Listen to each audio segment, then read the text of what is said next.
ನಮ್ಮ Sahyadri news channel ಅನ್ನು YouTube, Facebook ಹಾಗೂ ಇನ್ಸ್ಟಾಗ್ರಾಂನಲ್ಲಿ ನೋಡಿ. ಸಬ್ಸ್ಕ್ರೈಬ್, ಲೈಕ್ ಮತ್ತು ಶೇರ್ ಮಾಡಿ ಪ್ರೋತ್ಸಾಹಿಸಿ.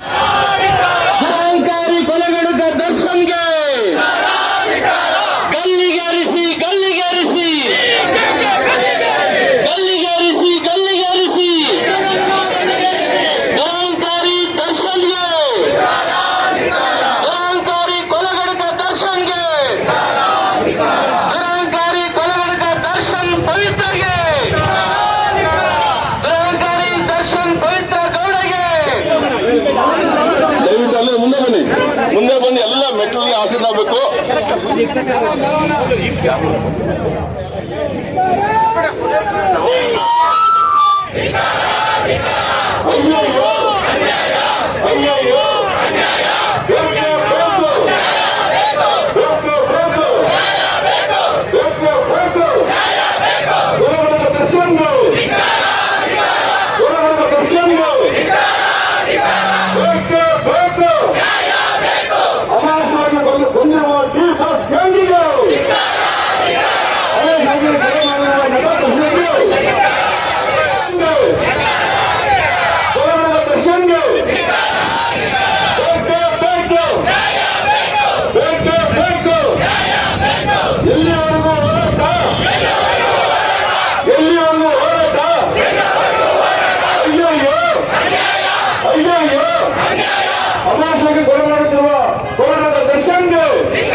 ನಮ್ಮ ಜಿಲ್ಲೆಯ ಇಬ್ಬರು ಉನ್ನತ ಅಧಿಕಾರಿಗಳು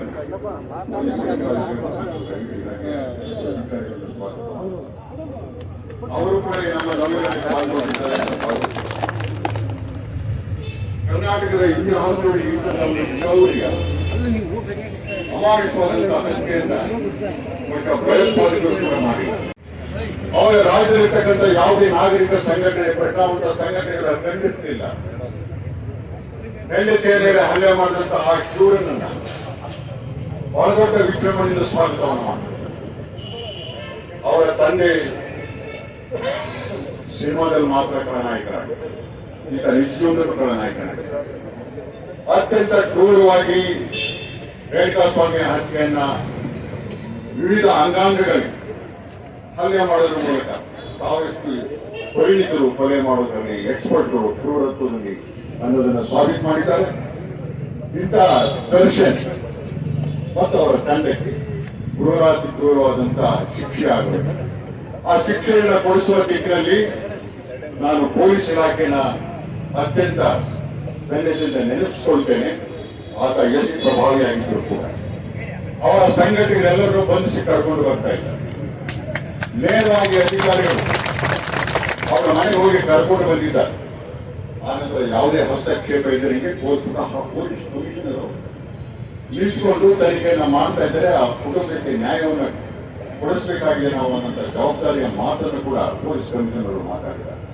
ಇದೆಲ್ಲವನ್ನು ಗಮನಿಸಿದಾಗ ಆ ಕ್ರೂರತ್ವವನ್ನ ಇಡೀ ಸಮಾಜ, ಎಲ್ಲ ಇಲಾಖೆಗಳು, ಅಧಿಕಾರಿಗಳು, ಸರ್ಕಾರ ಗಂಭೀರವಾಗಿ ಪರಿಗಣಿಸಿದೆ. ಅಂತವರಿಗೆ, ಆ ದುಷ್ಟರಿಗೆ ಶಿಕ್ಷೆ ಆಗಬೇಕು. ನಮ್ಮ ಯುವಕರು ಕೂಡ ಸಿನಿಮಾ ನಟರ ಆಂತರಿಕ ಬದುಕನ್ನು ಅರ್ಥ ಮಾಡಿಕೊಳ್ಳದೆ ಅವರ ಅನುಯಾಯಿಗಳಾಗಿ ಅವರ ಭಾವಚಿತ್ರಗಳಿಗೆ ಹಾಲೇರಿದಂಥದ್ದು ಮಾಡುವಂತ ಈ ಹುಚ್ಚಾಟಗಳನ್ನು ನಿಲ್ಲಿಸಿ ತಮ್ಮ ಬದುಕಿನಲ್ಲಿ ಯಾರು ಆದರ್ಶರಾಗಬೇಕು ಅಂತ ಆಯ್ಕೆ ಮಾಡಿಕೊಳ್ಳುವಂತಹ ಸಂದರ್ಭ ಕೂಡ ಆಗಿದೆ. ನಮ್ಮ ರೇಣುಕಾಸ್ವಾಮಿ ದಿವಂಗತರಾಗಿದ್ದಂಥವ್ರು ಕೂಡ ಆ ದರ್ಶನ್ ಒಂದು ಕಾಲದ ಅಭಿಮಾನಿ ಆಗಿದ್ದರು ಅನ್ನೋದು ಅತ್ಯಂತ ದುಃಖದ ಸಂಗತಿ. ಅವರು ಮಾಡಿದಂತ ಒಂದು ಸಣ್ಣ ತಪ್ಪಿಗೆ ಘೋರವಾದಂತಹ ಶಿಕ್ಷಣ ಕೊಟ್ಟಿದ್ದಾರೆ. ಯಾರು ಸೈಕಲ್ ಸರ್ಕಲಲ್ಲಿ ರಾಂಗ್ ಸೈಡ್ ಹೋದ್ರೆ ಮರಣದಂಡನೆಯನ್ನು ಕೊಡಬಹುದೇ ಅನ್ನುವಂತ ರೀತಿಯಲ್ಲಿ ಶಿಕ್ಷೆಯ ಪ್ರಮಾಣ ಅಗಾಧವಾಗಿದೆ. ಇಂಥ ಕ್ರೂರ ಮೃಗಗಳು ಸಮಾಜದ ಮಧ್ಯೆ ಇರುತ್ತೆ. ಅನರ್ಹರು ಇಂಥವರನ್ನ ಸರ್ಕಾರ ಎಲ್ಲ ದಾಖಲೆಗಳನ್ನ ಸಂಗ್ರಹಿಸಿ ಪರಿಣಿತ ವಕೀಲರನ್ನ ನೇಮಿಸಿ ಇವರಿಗೆ ಮರಣದಂಡನೆಯನ್ನು ಕೊಡಿಸುವುದರ ಮೂಲಕ ಮತ್ತೊಮ್ಮೆ ಈ ಸಮಾಜದೊಳಗೆ ಇಂಥ ಘಟನೆಗಳು ಆಗಬಾರದು. ಎಲ್ಲ ಸೆಲೆಬ್ರಿಟಿಗಳಿಗೂ ಕೂಡ ಇದೊಂದು ಪಾಠ ಆಗಬೇಕು ಅಂತಕ್ಕಂಥ ಆಗ್ರಹವನ್ನ ಬಂದಂತ ವಿವಿಧ ಸಮಾಜದ ಸಂಘಟನೆ ವೀರಸ್ವಾಮಿ ಅವರ ಹತ್ಯೆಯನ್ನು ಖಂಡಿಸಿ ನ್ಯಾಯಯುತವಾದಂತಹ ತನಿಖೆ ಆಗ್ಬೇಕು, ಅಪರಾಧಿಗೆ ಸರಿಯಾದ ಶಿಕ್ಷೆ ಆಗ್ಬೇಕು ಅಂತೇಳಿ ನಿಮ್ಮ ಕುಟುಂಬದ ಜೊತೆಗೆ ನಾವೆಲ್ಲರೂ ಇದೀವಿ ಅಂತ ಹೇಳಿ ವಿವಿಧ ಸಮಾಜದ ಬಂಧುಗಳು ಈ ಬಿಸಿಲಲ್ಲೂ ಕೂಡ ಸುಮಾರು 200 ಕಿಲೋಮೀಟರ್ ಪಾದಯಾತ್ರೆಯನ್ನು ಮಾಡಿಕೊಂಡು ಈ ಹೋರಾಟದಲ್ಲಿ ಪಾಲ್ಗೊಂಡಂತ ತಮಗೆಲ್ಲರೂ ಕೂಡ ಹೃತ್ಪೂರ್ವಕವಾಗಿ ಈ ಸಂದರ್ಭ ಅಭಿನಂದನೆ ತಿಳಿಸ್ತೀನಿ. ಮಾನವೀಯತೆ ಯಾವುದೇ ಒಬ್ಬ ವ್ಯಕ್ತಿಗೆ ರೀತಿ ಅನ್ಯಾಯ ಆದಾಗ ಜಾತಿ ಭೇದವನ್ನು ಮರೆತು ಅದಕ್ಕೆ ಧ್ವನಿ ಜೋಡಿಸಬೇಕು ನಮ್ಮ ಕರ್ತವ್ಯ. ಅದೇ ರೀತಿ ನಮ್ಮ ಮಾಧ್ಯಮದ ಸ್ನೇಹಿತರು ಕೂಡ ಇದಕ್ಕೆ ನ್ಯಾಯವನ್ನು ಒದಗಿಸಲಿಕ್ಕೆ ಯಾವ್ಯಾವ ರೀತಿ ಪ್ರತ್ಯಕ್ಷವಾಗಿ ಸಹಕಾರವನ್ನು ಕೊಡಬೇಕು ತಾವು ಕೂಡ ಕೊಟ್ಟಿದ್ದೀರಿ. ಈ ತರ ನಮ್ಮ ಹಿರಿಯರಂತ ಸಮಾಜದ ಮುಖಂಡರಂತ ಮಂಜಣ್ಣವರು ಮಾತಾಡಿದಾಗೆ ಸರ್ಕಾರ ಒಳ್ಳೆ ರೀತಿಯಲ್ಲಿ ತೆಗೆದುಕೊಂಡು ಹೋಗ್ತಾ ಇದೆ. ಆದ್ರೆ ಯಾವುದೇ ಅನುಮಾನಗಳಿಗೆ ಆಸ್ಪದವನ್ನ ಕೊಡದ ರೀತಿಯಲ್ಲಿ ಚುರುಕಾಗಿ ತನಿಖೆಯನ್ನ ಮಾಡಿ ಯಾವುದೇ ಒಂದು ಇನ್ಫ್ಲೂಯೆನ್ಸ್ ಕೂಡ ಒಳಗಾಗದೆ ಯಾರು ಅಪರಾಧಿ ಇದ್ದಾರೆ ಮಾನವೀಯತೆಯನ್ನ ಮರೆತು ರಾಕ್ಷಸ ರೀತಿಯಲ್ಲಿ ಹೇಳಲಿಕ್ಕೂ ಕೂಡ ನಮ್ಗೆ ನೋವಾಗುತ್ತೆ. ಬಾಯಲ್ಲಿ ಪಾಪ ಆ ಜಂಗಮನ ಒಬ್ಬ ಬಾಯಿನಲ್ಲಿ ಮಾಂಸವನ್ನ ತುರುಕುವ ಮುಖಾಂತರ, ಮೂಳೆಯನ್ನು ತುಂಬುವಂತ ಮುಖಾಂತರ, ಶಾರ್ಟ್ ಸರ್ಕ್ಯೂಟ್ ಅನ್ನು ಕೊಡುವ ಮುಖಾಂತರ ಈ ರೀತಿ ರಾಕ್ಷಸ ಕರೆಂಟ್ ಅನ್ನ ಕೊಟ್ಟು ಇಂಥ ಮಾಧ್ಯಮ ಪತ್ರಿಕೆಗಳು ನಾವೆಲ್ಲರೂ ಕೂಡ ನೋಡಿದೀವಿ. ಇಂಥ ಹೇಳ ಕೃತ್ಯ ಮಾಡಿದಂತ ಈ ರಾಕ್ಷಸರಿಗೆ ಸರಿಯಾದ ಶಿಕ್ಷೆ ಆಗ್ಬೇಕು ಅನ್ನೋದು ನಮ್ಮೆಲ್ಲರ ಒಂದು ಒತ್ತಾಯ. ಸಮಾಜ ಸೇವಾ ಸಂಘ ಹಾಗೂ ವಿವಿಧ ಸಮಾಜ ಮತ್ತು ಸಂಘಟನೆಗಳ ವತಿಯಿಂದ ಚಿತ್ರದುರ್ಗದ ವಾಸಿ ರೇಣುಕಾಸ್ವಾಮಿಯ ಮೇಲೆ ಹಲ್ಲೆ ನಡೆಸಿ ಚಿತ್ರಹಿಂಸೆ ನೀಡಿ ಅಮಾನುಷವಾಗಿ ಕೊಲೆಗೈದ ಆರೋಪಿಗಳಾದ ನಟ ದರ್ಶನ್ ಮತ್ತು ಆತನ ಸಹಚರರ ವಿರುದ್ಧ ಕಠಿಣ ಕಾನೂನು ಕ್ರಮಕ್ಕೆ ಒತ್ತಾಯಿಸುವುದೇನೆಂದರೆ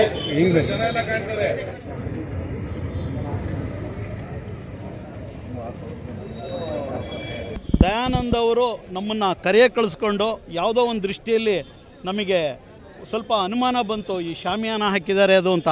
ಅವರು ನಮ್ಮನ್ನು ಅಲ್ಲಿ ಕರೆಸಿ ಹೇಳಿದರು, ಅಲ್ಲಿ ಏನಾಗ್ತಾ ಇದೆ ಅಂದರೆ ಒಳಗಡೆಗೆ ಇವರಿಗೆ ಆರೋಪಿಗಳಿಗೆ ಓಡಾಡೋಕ್ಕೆ ಕೊಡಲಿಲ್ಲ ಅಂದರೆ ಅವ್ರು ನಾಳೆ ಹಾಸ್ಪಿಟ್ಲಿಗೆ ಅಡ್ಮಿಟ್ ಆಗಿಬಿಡ್ತಾರೆ. ಆ ದೃಷ್ಟಿಗೆ ನಾವು ಅವರಿಗೆ ಈ ಥರ ಅನುಕೂಲ ಮಾಡಿದ್ದೇವೆ ಹೊರತು ಅವ್ರನ್ನ ಯಾವುದನ್ನು ಮುಚ್ಚಾಕ್ತಾ ಇಲ್ಲ. 80% ನಾವು ಇದನ್ನು ತನಿಖೆನ ಅತ್ಯಂತ ಯಶಸ್ವಿಯಾಗಿ ಅವ್ರು ಮಾಡಿದ್ದಾರೆ ಅಂತೇಳಿ ನೀವೆಲ್ಲರೂ ನೋಡ್ತಾ ಇದ್ದೀರಾ. ನಾವು ತನಿಖೆ ಆಗಿದೆಯೋ ಇಲ್ಲ ಅಂತ ಹೇಳೋದಕ್ಕೆ ನೀವುಗಳು ನೋಡ್ತಾ ಇದ್ದೀರಾ. ಅದರಲ್ಲಿ ಮಾಧ್ಯಮದವರು ಯಾವುದನ್ನು ಬಿಡ್ದಂಗೆ ನೀವು ತೋರಿಸ್ತಾ ಇದ್ದೀರಾ. ನನ್ನ ಸ್ವಂತ ತಂಗಿಯ ಮಗ ರೇಣುಕಾಸ್ವಾಮಿ ಅಪೋಲೋ ಮೆಡಿಕಲ್ಸ್ನಲ್ಲಿ ಕೆಲಸ ಮಾಡ್ತಾ ಇದ್ದ. ತುಂಬ ಒಳ್ಳೆಯ ಜನ. ನಮ್ಮ ಭಾವನವರು KEBಯಲ್ಲಿ ಕೆಲಸ ಮಾಡ್ತಾಯಿದ್ರು. ಅವ್ರ ಮನೆಯೊಳಗೆ 98 ವರ್ಷದ ಅವ್ರ ತಾಯಿ ಇದ್ದಾರೆ. ಇವತ್ತೇನಾರು ಅವ್ರ ತಾಯಿ ಸೇವೆ ಮಾಡ್ತಾ ಇದ್ದ ಅಂದರೆ ಈ ಹುಡುಗ ಮತ್ತು ನನ್ನ ತಂಗಿ ಯಾರನ್ನು ಕೆಲಸದವ್ರನ್ನೂ ಇಟ್ಕೊಂಡೇ ಮಾಡ್ತಾಯಿದ್ರು. ಇವತ್ತು ಸಹ ಆ ಅಜ್ಜಿಗೆ ಇವನು ಮಗ ತೀರ್ಕೊಂಡಿದ್ದಾನೆ ಅನ್ನೋದು ಗೊತ್ತಿಲ್ಲ. ಆ ಥರ ಇದೆ. ನೀವು ನಿಜಕ್ಕೂ ಈ ಥರ ಯಾರಿಗೂ ಇವ್ರು ಮುಂದೆ ಈ ಥರ ಕೃತ್ಯನ ಮಾಡಬಾರ್ದು. ಇವರು ಅತಿಯಾದ ಒಂದು ಅಭಿಮಾನನೇ ಅವನಿಗೆ ಮುಳುವಾಯಿತು ಅಂತ ಹೇಳೋದು. ಅತಿ ಅಭಿಮಾನ ಅಂತ ನೋಡಿ, ನಾವು ಈಗ ನಮ್ಮ ಮಕ್ಕಳು ಅಭಿಮಾನಿಗಳು ಯಾರಿಗೆ ಅಭಿಮಾನಿಗಳಾಗಿದ್ದಾರೆ ಅಂತ ನಾವು ಹೋಗಿ ಅವರನ್ನು ಐಡೆಂಟಿಫಿಕೇಷನ್ ಮಾಡೋಕ್ಕಾಗೋದಿಲ್ಲ. ಏಕೆಂದರೆ ಹೊರಗಡೆ ಇರ್ತಾರೆ. ಅವರು ಅಭಿಮಾನಿ ಅನ್ನೋದಕ್ಕಿಂತ ಈ ಅಭಿಮಾನಿಗಳು ಆ ಹೀರೋ ಅಂದರೆ ದರ್ಶನ್ ಹತ್ರ ಇವ್ರು ಹೀರೋ ಆಗೋಕ್ಕೆ ಹೋದರು. ಅಭಿಮಾನಿಗಳು ಸಂಘದವರು ಕೆಲವರು ದರ್ಶನ್ ಹತ್ರ ಅಭಿಮಾನಿ ನಾನು ಆ ಥರ ಇದ್ದೀನಿ, ನೀನು ಈ ಥರ ಇದ್ದೀನಿ ಅಂತ ತೋರ್ಸ್ಕೊಳಕ್ಕೆ ಹೋಗಿ ಇವನ್ ಪ್ರಾಣನ ಬಲಿ ತಗೊಂಡಿದ್ದಾರೆ. ಅದರಲ್ಲೂ ದರ್ಶನ್ ಅವರು ಒಬ್ಬ ಕಲಾವಿದ ಅಂತ ನಾವು ಇಲ್ಲಿವರೆಗೂ ನೋಡಿದ್ದೀವಿ. ಆ ಕಲಾವಿದ ಅದನ್ನು ಆ ಕಲೆಗೆ ಗೌರವ ಕೊಡದೇ ಇಂಥ ಒಂದು ಕೊಲೆಗೆ ಪ್ರಾಮುಖ್ಯತೆ ಕೊಟ್ಟಿರೋದು ನೋಡಿದರೆ ನಿಜಕ್ಕೂ ನಮಗೆ ಭಾಳ ಬೇಜಾರಾಗ್ತಾ ಇದೆ. ಮತ್ತು ಈ ಫಿಲ್ಮ್ ಚೇಂಬರ್ನವರು ಎಲ್ಲರೂ ಬಂದು ಮನೆಗೆ ಕ್ಷಮೆ ಕೇಳಿದ್ದಾರೆ. ಅವರು ನಿಜಕ್ಕೂ ನಮ್ಮ ಫಿಲ್ಮ್ ಲ್ಯಾಂಡಿಗೆ ಮುಂದೆ ಈ ಥರ ಕೆಟ್ಟ ಹೆಸರು ಬರಬಾರ್ದು ಅಂತೇಳಿ ಕ್ಷಮೆ ಕೇಳಿದ್ದಾರೆ. ಒಬ್ಬ ಚಲನಚಿತ್ರ ನಟನಿಂದ ಕೊಲೆ ಆಗಿರಬಹುದು ಅಂತೇಳಿ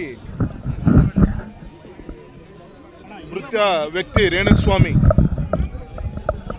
ಪಕ್ಷಾತೀತವಾಗಿ ಜಾತ್ಯತೀತವಾಗಿ ಅನೇಕ ಸಂಘ ಸಂಸ್ಥೆಗಳಿಂದ ವೀರಶೈವ ಸಮಾಜದಿಂದ ಇವತ್ತು ಪ್ರತಿಭಟನೆಯನ್ನು ನಡೆಸುವಂಥ ಒಂದು ಪ್ರಯತ್ನ ಆಗ್ತಾ ಇದೆ.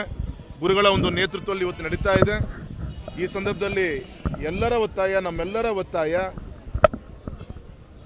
ಸತ್ಯಾಸತ್ಯತೆಯಿಂದ ತನಿಖೆ ಆಗಬೇಕು, ನ್ಯಾಯ ಒದಗಿಸ್ಬೇಕು. ಮೃಗಗಳ ರೀತಿಯಲ್ಲಿ ವರ್ತನೆಯನ್ನು ಮಾಡಿ ಏನು ಹತ್ಯೆಯನ್ನು ಮಾಡಿದ್ದಾರೆ, ಮುಂದೆ ಯಾವತ್ತೂ ಕೂಡ ಈ ಧೈರ್ಯವನ್ನು ಯಾರು ಕೂಡ ಮಾಡಿರಬಾರ್ದು.